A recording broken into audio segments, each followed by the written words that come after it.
Uno de los procesos que hace parte de nuestra cotidianidad, de nuestro diario vivir, es el aprendizaje. Por lo tanto, hoy estaremos hablando de las teorías de aprendizaje, en este caso, conductismo.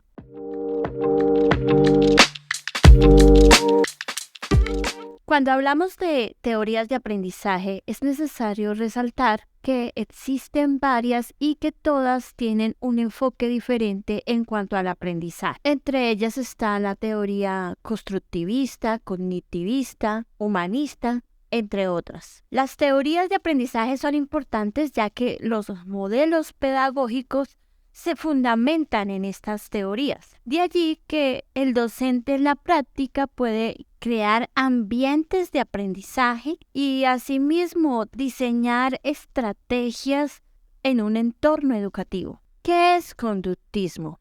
El conductismo es una serie de investigaciones, de estudios, cuyo objetivo principal es estudiar la conducta, ya sea animal o humana. También se podría decir que una de sus finalidades es describir, predecir y manipular la conducta, ya que es modificable y se refuerza en forma de hábitos. ¿Cuáles son esas características de la teoría conductista? Resulta que para los conductistas el aprendizaje es un cambio de conducta y se produce por medio de estímulos y respuestas. El aprendizaje tiene que tener un refuerzo continuo, ya que para los conductistas pues no era duradero.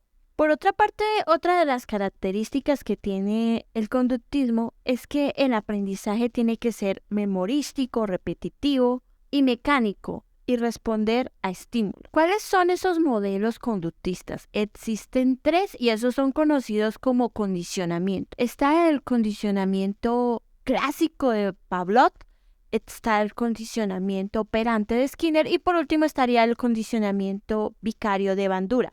¿Qué es el condicionamiento clásico? Se podría decir que es la asociación de 2 estímulos. Asimismo, estos estímulos pueden ser incondicionados o condicionados. Más adelante vamos a ver esto.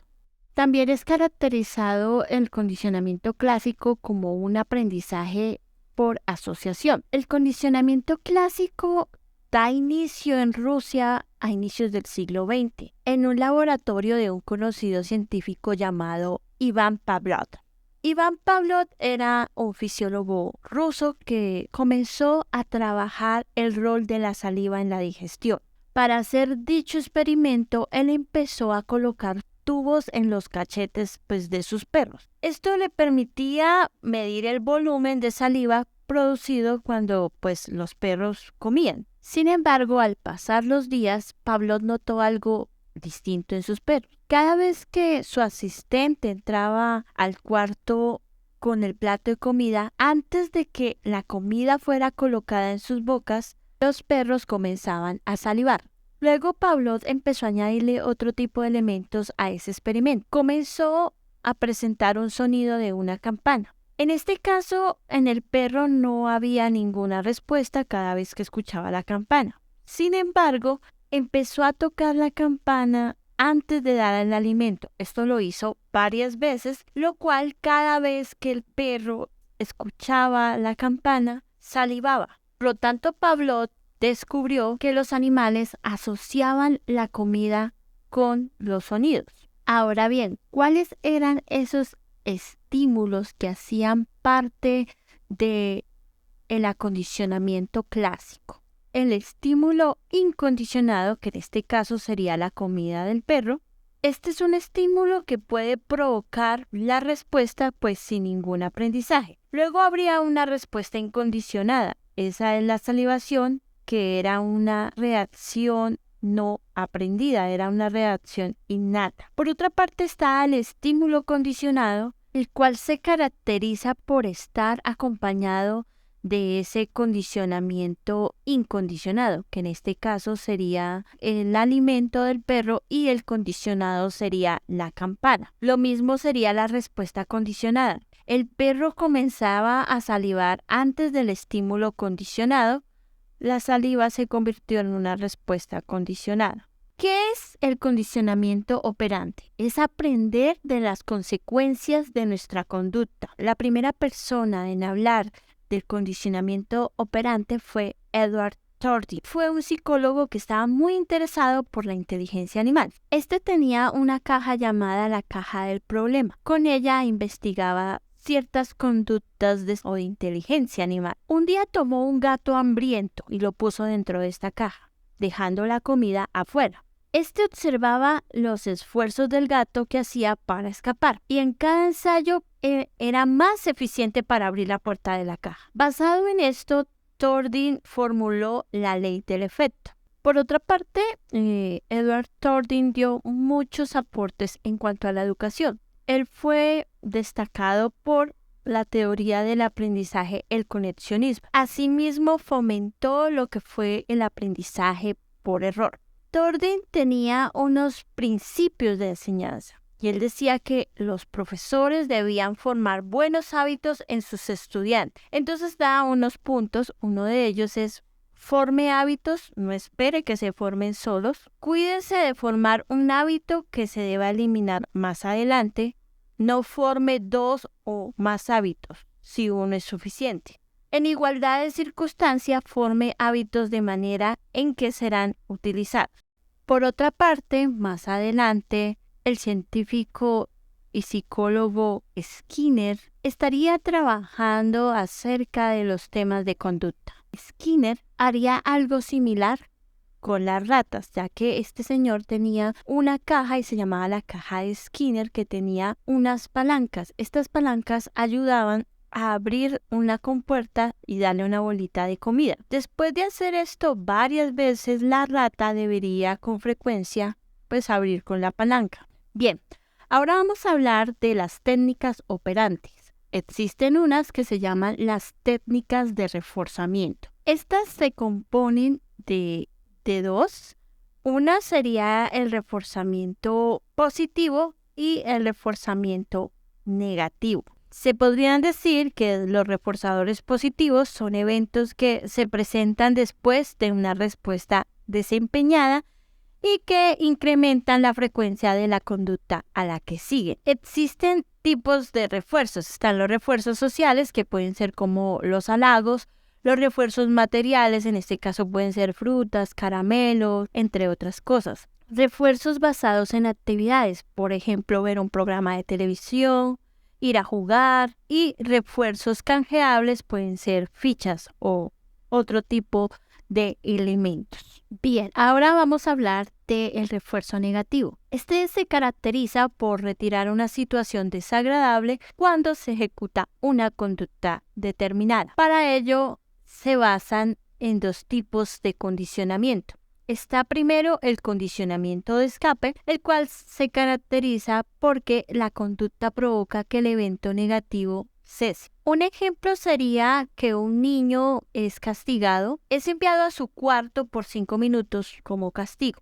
Esta sería una situación bastante negativa para él, por lo tanto comenzaría a gritar, a hacer pataletas, a decir que nadie lo quiere, y si esto causa que su padre levante el castigo antes de tiempo, entonces el reforzamiento negativo puede ocurrir. ¿Por qué? Porque el individuo escapa de algo negativo. En cuanto al condicionamiento de evitación, este se caracteriza porque la conducta tiene la consecuencia de causar que algo negativo no suceda. Bien, ejemplos para evitación. Uno podría ser agarrarse fuertemente a la barra del metro cuando el conductor va a toda velocidad.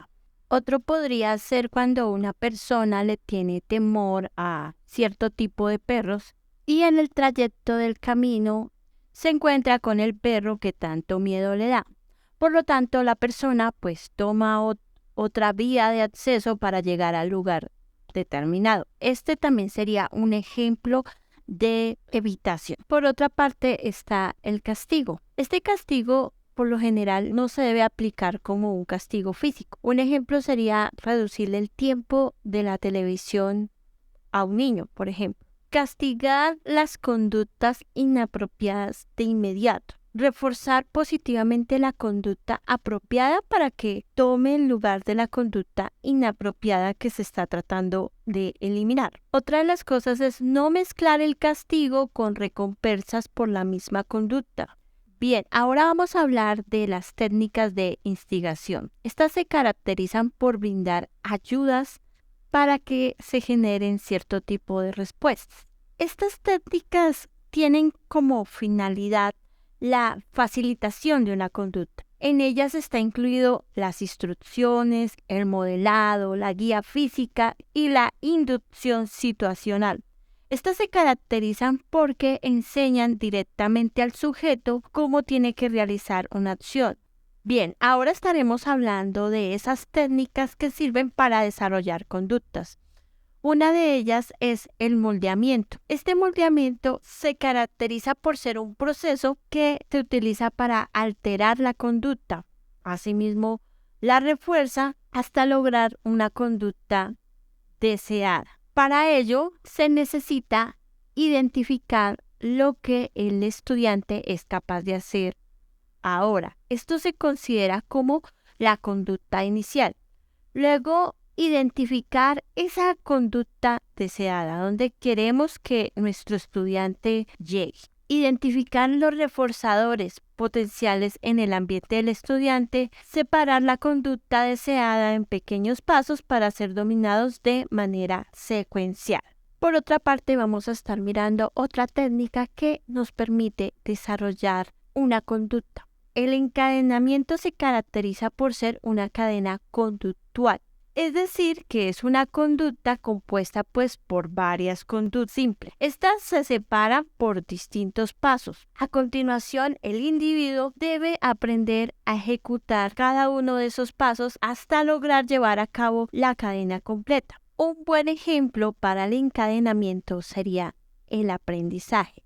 Por ejemplo, esa persona que quiere mejorar. Ya tiene una habilidad básica, pero conforme va progresando puede alcanzar, cosas mucho más elevadas, digámoslo así. Por ejemplo, una persona que sabe tocar un instrumento musical, pero quiere llegar a tocarlo súper bien. O, por ejemplo, una persona que sabe bailar, pero que quiere mejorar, por ejemplo, sus destrezas en el baile. Cabe resaltar que existen también otras técnicas operantes que permiten reducir o eliminar conductas. En este caso yo voy a nombrarlas, no voy a expandirme. Está, por ejemplo, la extinción, está, por ejemplo, el entrenamiento por omisión, está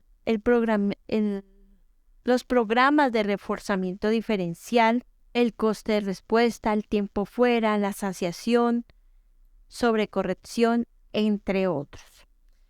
Y bueno, esto sería por el video de hoy. Muchas gracias. En la próxima semana estaremos con otra teoría de aprendizaje. No siendo más, pues nos veremos en un próximo video. Gracias.